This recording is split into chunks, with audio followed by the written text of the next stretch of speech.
So, i-run muna natin.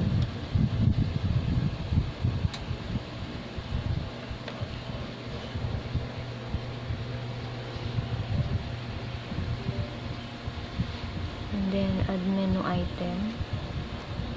Then, enter item name. Burger. Then, okay. And then,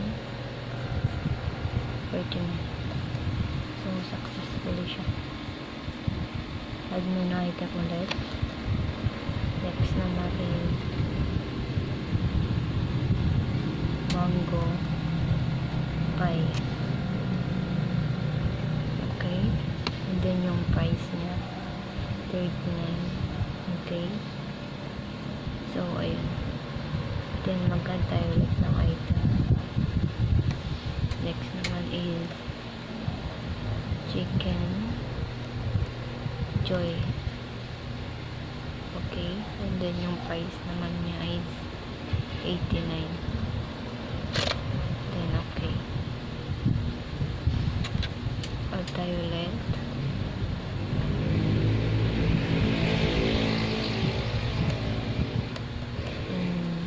Coke float. Then, okay. And then, yung price niya 59.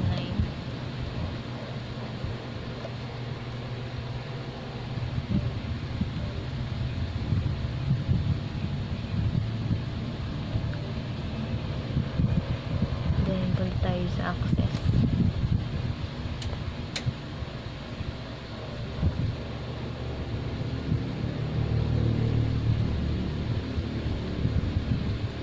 So, ayun, nandito siya.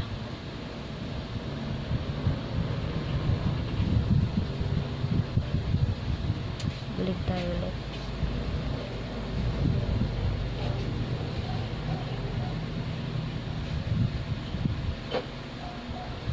Update natin yung menu. So, 39. Okay.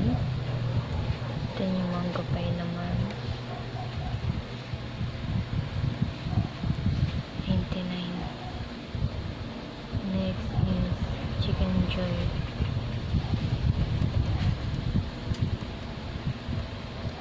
Okay.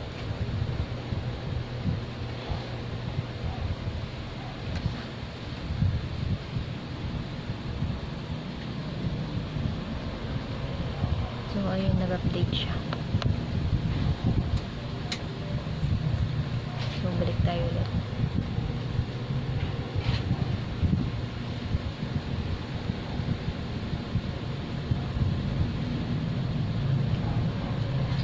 So, mag-order na tayo. Chicken joy.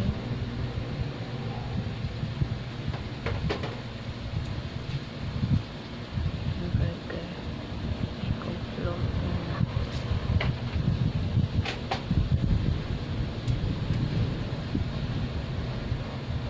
Then, lagay natin yung amount paid.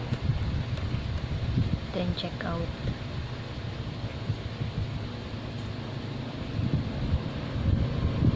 Then, clear all.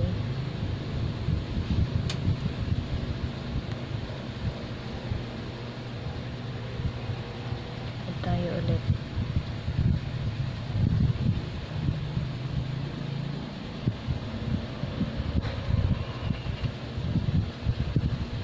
So, amount paid 1,000. Then, check out.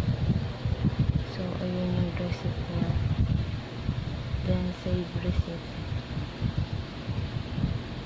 Lagay natin. Receipt.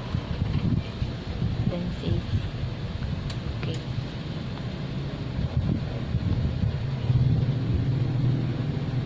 Ito tayo sa file.